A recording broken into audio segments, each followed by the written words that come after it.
Week 16 of the NFL season, the Christmas week wrapped up a few days ago, and it was just another week of football. There was nothing very special about it, but as always, I am going to do my weekly reactions. So this is my Week 16 reactions, and I've got nothing else to say, so let's get straight into it. Start off with last week's Thursday night football game, the Jets versus the Jaguars. The Jets just looked bad. Their defense did an all-right job against the Jaguars, only allowing 19 points, but their offense just could not put together a successful drive.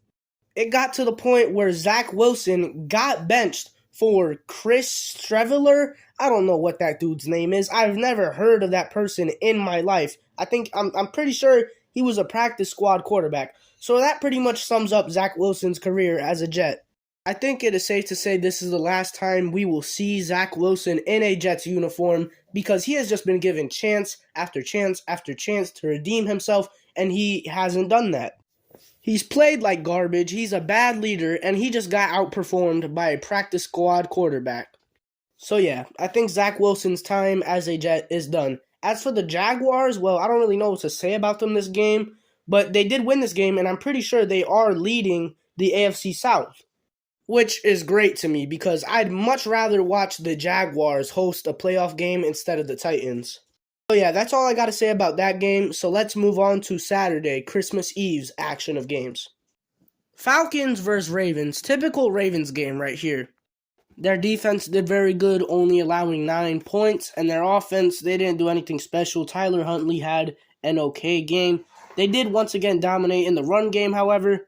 And they win this game 17-9, just barely getting by without Lamar. Lions vs. Panthers, what an impressive performance from my Panthers. This was just one of those games where absolutely everything was going right for us. Our defense played great for the most part. We limited the Lions to pretty much no rushing yards. However, we could not prevent the Jared Goff masterclass. Jared Goff once again threw for over 300 yards and 3 passing touchdowns, but I think that's more due to the fact that they were down almost the whole game, so they kind of had to pass the ball. On the other side of the ball, Sam Darnold played pretty well, which led to DJ Moore also playing very well. Ever since Sam Darnold has took over as a starter, DJ Moore has been playing a lot better, which is great to see. But none of this matters because obviously the main story of this game was the Panthers' rushing attack. Deonta Foreman went for 165 yards and a touchdown. And Chuba Hubbard went for 125, and as a team, we combined for 320 rushing yards. We just could not be stopped there, and that is what led to us winning this game, 37-23. Our playoff chances are increased with this win. We still have a chance to take the division away from the Bucs, and the Lions' chances, I think, went down drastically. Seahawks versus Chiefs. The Chiefs just kind of cruised themselves to another win here. Patrick Mahomes had another good game, obviously, because that's what he does. He's Patrick Mahomes. Threw 2 passing touchdowns this game and had a very nice rushing touchdown. The Chiefs played good defense, which is a rare occurrence, and the Chiefs win this game. But I think this is a more meaningful game for the Seahawks because with this loss, I think their playoff hopes are officially gone. I mean, it's pretty much impossible for them to squeak in now, especially with the Packers on the rise. Yeah, Seahawks season is pretty much over. They are looking like the Seahawks that we expected them to look like before the season started. But yeah, that's all I got to say about that game. Let's move on. Saints vs. Browns. This was just another uneventful, low-scoring game. Deshaun Watson continues to kind of struggle with this Browns offense. And on the Saints side of things, well, Taysom Hill did good things, and Alvin Kamara finally had a very productive game of football this season. This game really doesn't have much meaning, though. I mean, both of these team seasons are pretty much over, so I'm not going to spend too much time on this one. Saints get the win here. Cool. Who cares? Bengals versus Patriots. Okay, this game is very interesting because the Bengals going into halftime were up 22-0. Completely dominating the Patriots. They were able to do whatever they wanted, basically. But when the second half hit, they kind of just forgot how to play football.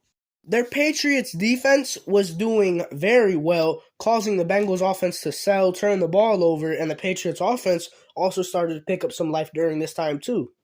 And the game was 22-18 with a few minutes left in the game, but this is when the Bengals remembered what sport they were playing. They remembered that they're actually supposed to try and win the game, So they did that. They win this game 22-18.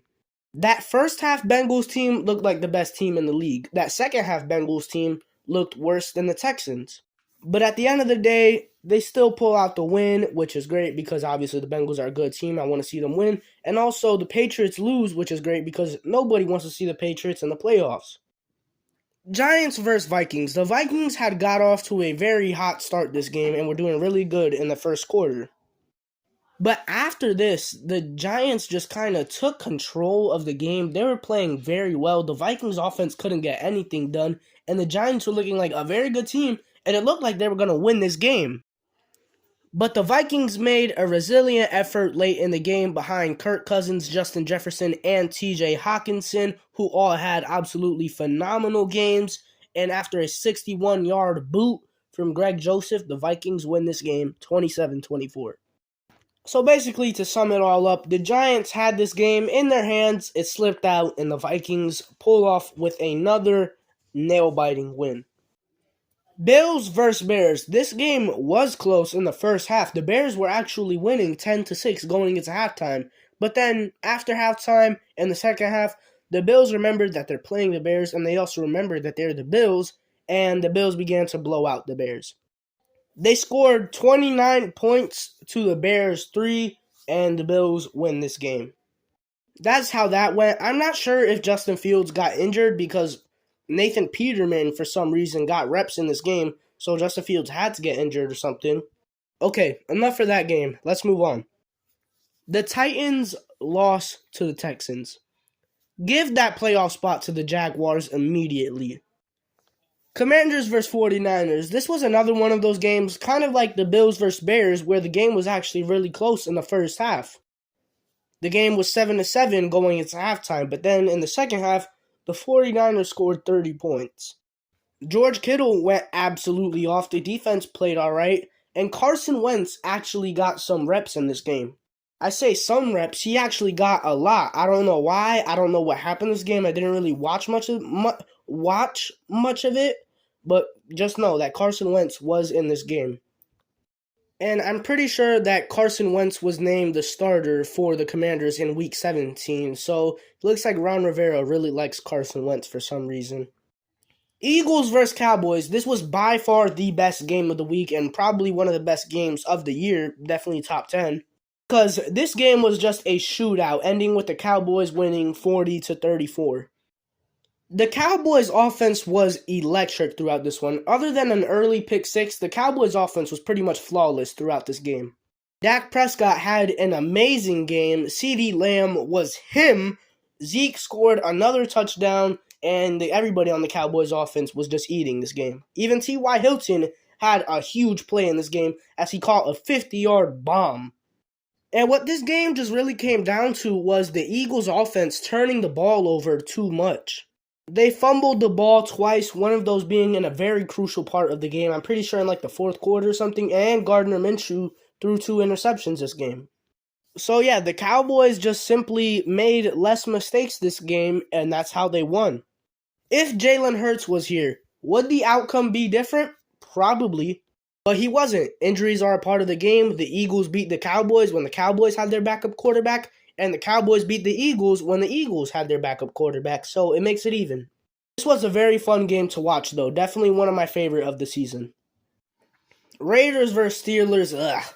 Boring, old-school type football game. Derek Carr threw 3 interceptions. That's probably why the Raiders lost. Yeah, if you thought I watched this game, you're crazy. Steelers win. Nice, cool for them. At the end of the day, though, who really cares? Packers versus Dolphins. Tua and the Dolphins offense were looking great in the first half. Until Tua took a bad hit to the back of his head and unfortunately suffered another concussion. And if you ask me, I think that is what was a turning point of this game right here. Before this play happened, Tua was playing great. After this play happened, he played very poor. Packers defense came through, their offense picked it up a little bit, and the Packers somehow win this game. The Packers' playoff chances have exponentially increased in these past few weeks, and the Dolphins' playoff chances, they're starting to look worse and worse as the weeks go on. They are still in the playoffs right now, I believe, because they are above 500, but Tua definitely cannot play the rest of the regular season, at least, because the man has a concussion. And obviously, they're on like a 3, 4, 5 game losing streak. I don't know how much it is. So they're definitely losing confidence. I don't know what has happened to the Dolphins in these past few weeks, but they are not looking the way they have been looking earlier in the season.